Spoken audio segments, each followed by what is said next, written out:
Monsieur, Mesdames, bonsoir et merci de suivre cette édition. Le président de la République, Issoufou Mahamadou, était ce matin l'hôte des populations de la région du Dosso. Ainsi, tout au long du trajet, les populations des différentes localités ont réservé un accueil de grand jour au chef de l'État. L'ambiance de cet accueil.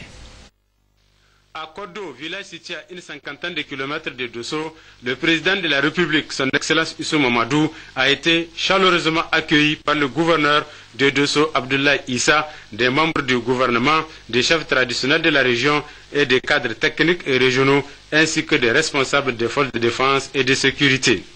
Après les poignées de main chaleureuses, le président Issoufou Mahamadou a mis cap sur Dosso, où les populations se situant aux abords de la route nationale numéro 1 sont sorties massivement pour lui témoigner toute leur reconnaissance. De la commune urbaine de Birningaouré jusqu'au village de Kogorou, l'accueil était digne d'hospitalité légendaire. Voici pour l'accueil.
Quelques instants après son arrivée, le chef de l'État a entrepris une série de visites, notamment sur les chantiers du 18 décembre prochain à Dosso.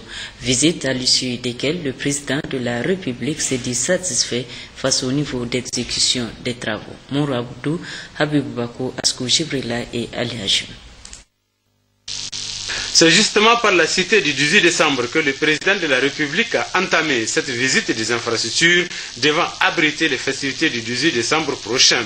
Là également, il a d'abord eu un accueil enthousiaste du président du comité interministériel en charge de l'organisation de cette fête tournante du 18 décembre, le ministre d'État à la présidence Albadé Abouba. Selon le bureau d'études, rassurance a été donnée au président de la République Issoufou Mahamadou que les travaux seront achevés d'ici le 30 novembre prochain. Il s'agit de 100 villas, dont 30 VIP, 60 type F4 et 10 F4 simples. Et le taux d'exécution avoisine déjà de 74%. la délégation présidentielle a visité un échantillon des villas déjà terminées avant de se rendre à l'arène Salma Arani de Dosso. Tous les responsables des chantiers sont sur place et selon les explications fournies, les travaux de réhabilitation et d'extension de cette arène seront terminés d'ici le 20 novembre 2014. Troisième et dernière visite, le stade Omnisport de la région de Dosso, dont les travaux sont à 74% pour l'ancienne tribune et à 45% pour la nouvelle tribune en construction. Le président de la République a visité les autres travaux complémentaires et demandé aux responsables des chantiers de mettre les bouchées doubles pour terminer ces travaux dans les délais. Globalement, le président de la République s'est dit très réconforté et satisfait de l'avancement des travaux. L'objectif de ma visite aujourd'hui de la région de Dosso, c'est d'aller saluer les populations de Gaïa. Mais j'ai fait une escale ici, à Dosso, pour voir un peu l'état d'exécution des différents chantiers qui sont entrepris dans le cadre du programme Dosso Soga que j'ai promis au Dossolais. J'ai visité les différents chantiers. Je suis totalement satisfait du niveau d'avancement de ces chantiers et je pense que pour le 18 décembre, l'ensemble des chantiers seraient prêts. En tout cas, c'est le constat que j'ai fait sur le terrain. Je voudrais féliciter tous les responsables qui se sont occupés de ce programme. Je voudrais également encourager les entreprises pour qu'elles fassent diligence afin que tout chantier là soit terminé aux dates prévues. J'ai constaté qu'au plus tard, fin novembre, la plupart des chantiers seraient terminés. Confiant pour la date butoir ? Moi, je suis totalement confiant pour la date butoir et je pense que Dosso sera belle à l'occasion de la fête tournante du 18 décembre. Inch'Allah. Après la commune urbaine de Dosso, le président de la République, son Excellence Issou Mamadou, a mis cap sur Gaïa, capitale du Lait attendu. Oui, après la cité de Jamakoy, le président de la République s'est rendu à Gaïa, ville Carrefour, s'adressant aux populations du Dandi au cours d'un meeting organisé pour la circonstance. Le chef de l'État a tenu tout d'abord à situer l'objet de sa visite avant de s'appesantir sur les différents atouts dont dispose la localité pour la mise en œuvre du programme de renaissance. D'autres sujets non moins importants ont été aussi évoqués par le chef de l'État, notamment la sécurité, les infrastructures et la circulation des personnes et de leurs biens. L'intégralité du discours prononcé par le président de la République à Gaïa. Monsieur le Président du Conseil économique, social et culturel, Mesdames et Messieurs les députés, Mesdames et Messieurs les ministres, Mesdames et Messieurs les ambassadeurs et représentants des institutions internationales, Monsieur le gouverneur de la région de Dosso, Messieurs les préfets, honorables chefs traditionnels et religieux, Messieurs les maires et élus locaux, Mesdames et Messieurs, population de Gaïa. Il y a quelques mois, à l'occasion de l'inauguration du poste juxtaposé de contrôle de Malanville, j'ai marqué une brève escale ici à Gaïa. Aujourd'hui, je suis venu vous rendre spécialement visite à vous, population de Gaïa,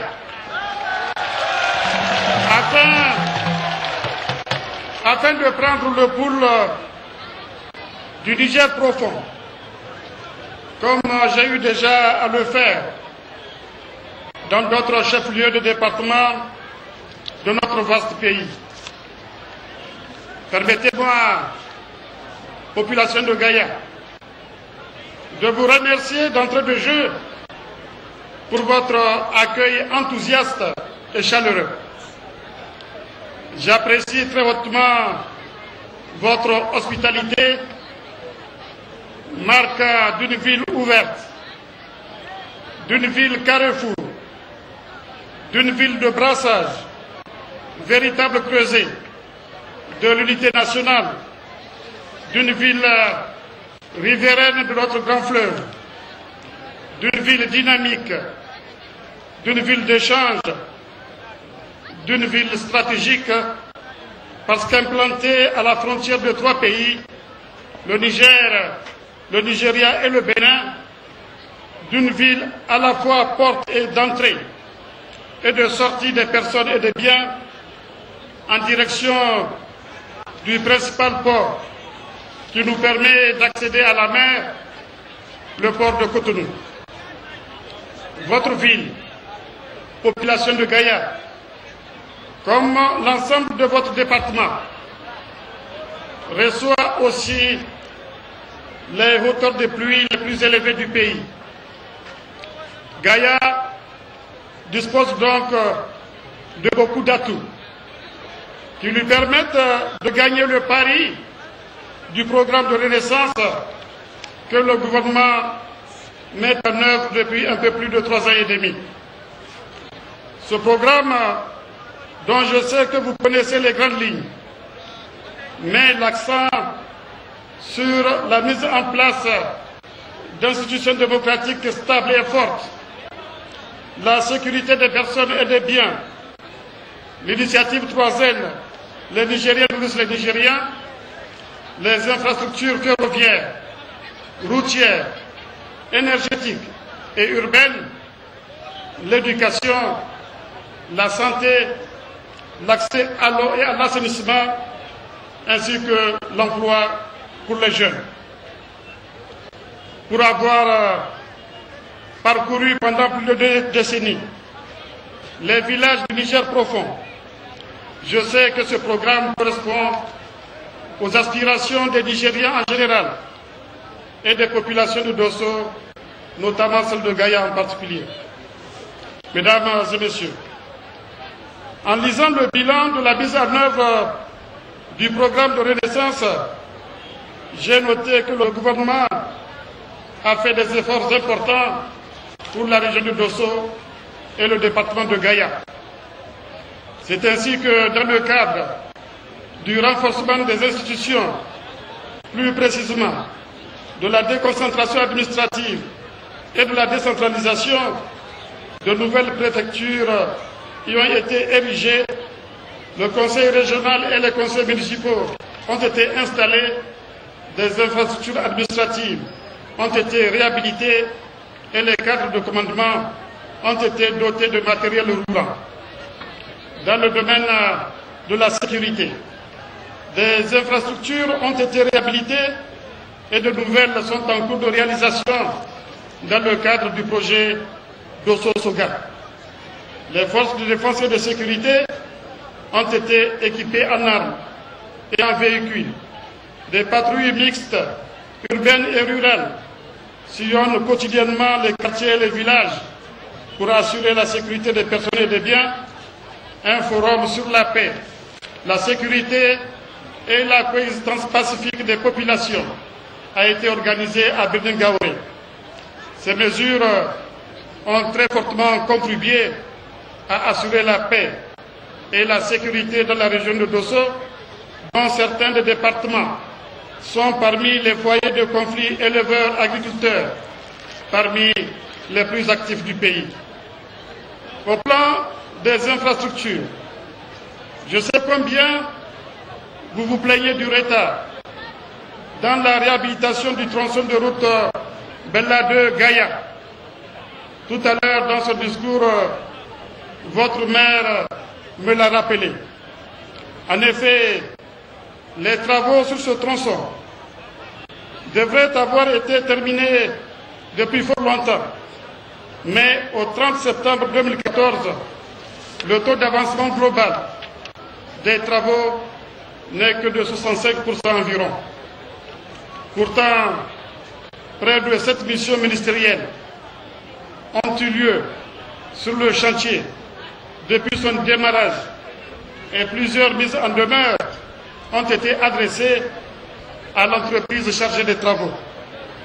Au regard de l'importance de cette route pour nos échanges extérieurs, le gouvernement prendra des mesures énergiques pour que l'entreprise qui est en charge des travaux honore ses engagements.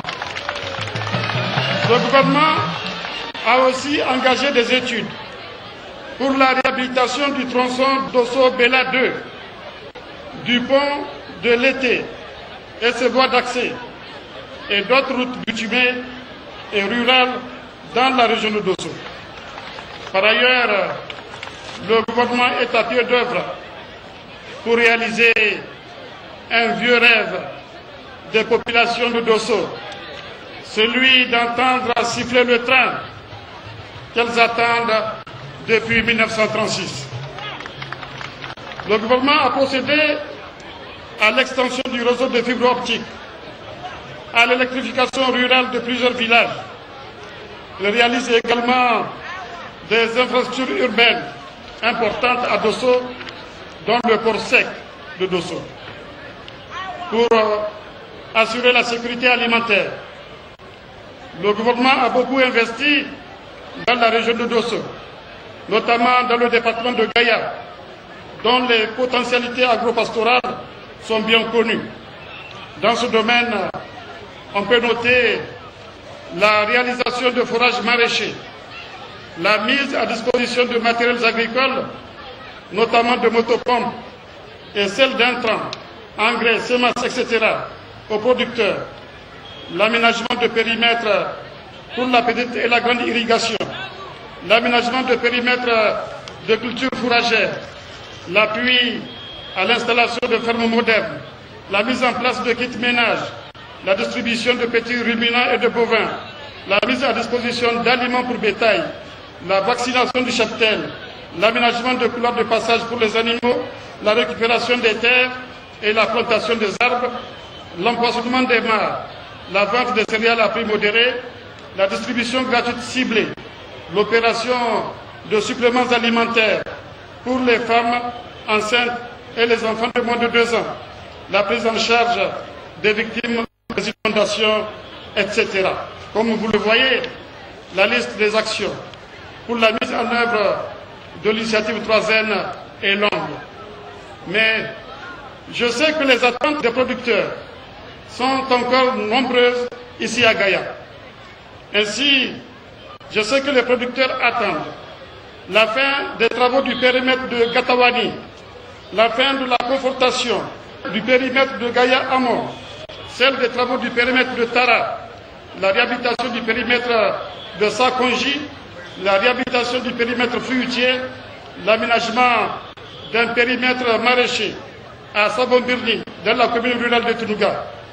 Le gouvernement met tout en œuvre pour la relance dans le département de Gaïa de la culture de coton avec Géocoton.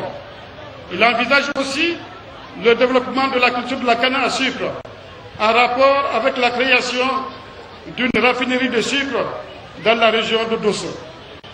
Le gouvernement met en œuvre le plan d'accélération de l'initiative 3N et je demande aux populations de Gaïa de se mobiliser 12 mois sur 12 pour gagner la bataille de la sécurité alimentaire.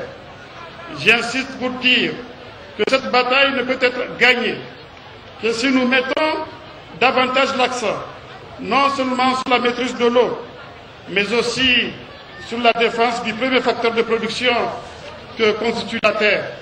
Dans cette perspective, je demande aux services concernés d'intensifier la sensibilisation des populations en matière d'agroforesterie. Dans le domaine de l'éducation, le gouvernement tient ses promesses à travers la réalisation de plusieurs centaines de classes équipées dans la région de Dosso, la formation et le recrutement d'enseignants de qualité, notamment au niveau de l'enseignement secondaire, secteur où la formation a été quasi interrompue pendant 10 ans dans notre pays.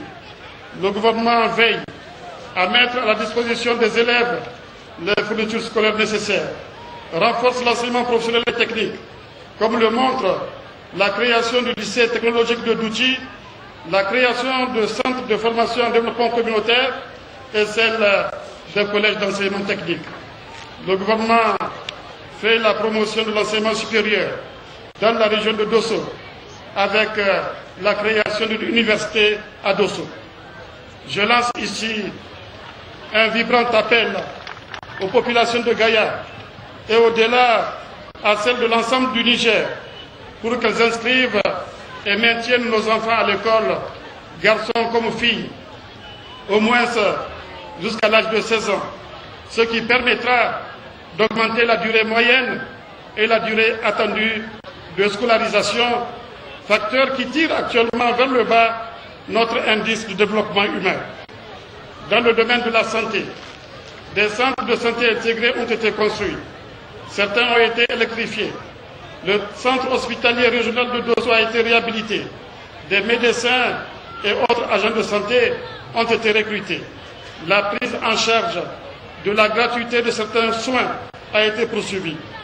Le gouvernement a également réalisé et réhabilité plus de 2000 équivalents points d'eau, dont environ 250 pour le département de Gaïa. Il a également entrepris des actions d'assainissement. Mesdames et messieurs, le gouvernement, comme on le voit, a mené beaucoup d'actions dans la région de Dosso, notamment dans le département de Gaïa. Tout à l'heure, le gouverneur disait que le gouvernement a mis à la disposition de la région de Dosso près de 68 milliards en 3 ans et demi. Cela est sans précédent. Ces actions ont été financées à la fois sur fonds propres et grâce à des ressources extérieures. Je renouvelle ici notre gratitude à l'ensemble de nos partenaires au développement, dont la plupart sont présents aujourd'hui à Gaïa. Je lance aussi un appel à l'ensemble des Nigériens pour qu'ils fassent preuve de civisme fiscal, car pour assurer la sécurité, pour renforcer les institutions démocratiques, pour équiper le pays en infrastructures, pour nourrir, éduquer, soigner, donner des emplois aux Nigériens et leur assurer l'accès à l'eau potable et à l'assainissement, il n'y a qu'une seule solution: organiser la solidarité nationale.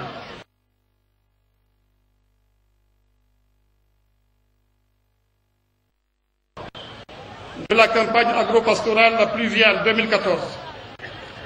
Le gouvernement a dépêché le ministre de la Jeunesse et des Sports pour en faire l'évaluation dans la région de Dosso, quels que soient les résultats de cette campagne.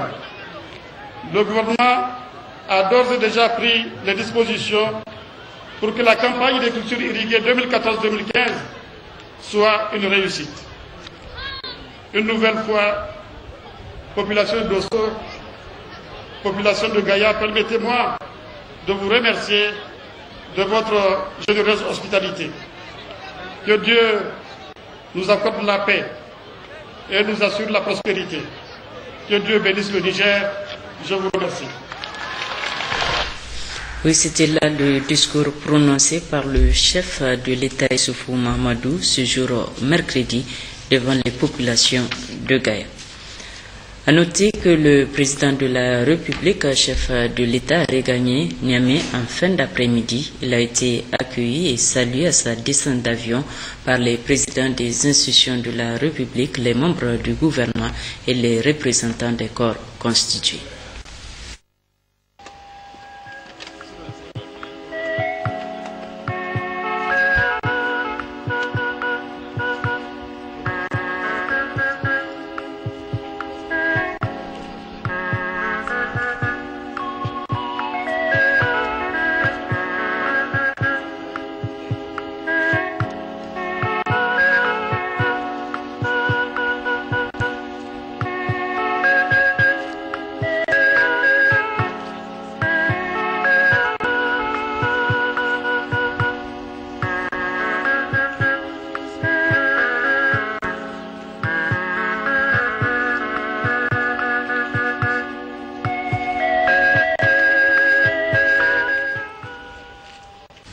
Tout autre chose à présent, rencontre d'échange ce matin à Niamey entre le réseau parlementaire sur la Banque mondiale et le FMI et les responsables du programme d'action communautaire PAC 3. Une rencontre pour mieux s'imprégner des dotations indicatives financières allouées aux communes par le programme à travers le fonds d'investissement local. C'est le 4e vice-président de l'Assemblée nationale qui a présidé la séance en présence de nos reporters Jocelyne Amoussou et Tahir. Le fonds d'investissement local du programme d'action communautaire finance les projets de développement des communes. Le programme d'action communautaire est un projet qui est financé à travers la Banque mondiale. Ces fonds ont été évalués environ pour les 125 communes à 18 milliards 625 millions autour. Ce fonds est calculé sur un certain nombre de critères. Il y a 3 critères. Le premier critère, c'est la taille de la population. Le deuxième critère qui est pris en compte, c'est en fait, disons, la pression animale, et le troisième critère, c'est l'indice de dégradation de l'environnement. Les députés du réseau des parlementaires sur la Banque mondiale et le FMI veulent justement s'imprégner de ces critères qui répondent à leurs prérogatives. Nous voudrions, en tant que parlementaires, nous assurer que les programmes et les projets financés par la Banque mondiale et le FMI profitent réellement aux populations nigériennes. Deuxièmement, nous voulions veiller à la mise en œuvre des programmes et des projets soutenus par la Banque mondiale à travers notamment la bonne gouvernance et la transparence. Troisièmement, nous voudrions faire mieux connaître à l'ensemble des parlementaires nigériens les missions et les opérations que ces deux institutions, en l'occurrence la Banque mondiale et le FMI, exécutent au Niger. Pour le 4e vice-président de l'Assemblée nationale en charge des réseaux, l'objectif général est d'édifier les parlementaires. L'Assemblée nationale marque sa volonté de s'intéresser de près aux investissements qui bénéficient de l'appui de nos partenaires au développement pour mieux évaluer leur impact et formuler les recommandations appropriées. Il s'agit donc pour nous d'aller au-delà de la ratification des accords de prêt et du vote des lois, de vérifier l'efficacité et l'efficience de l'utilisation des ressources mises à la disposition de notre pays. Après cette rencontre, le réseau parlementaire sur la Banque mondiale et le Fonds monétaire international envisage d'initier une série de journées parlementaires d'information et des visites de constat des réalisations des projets et programmes.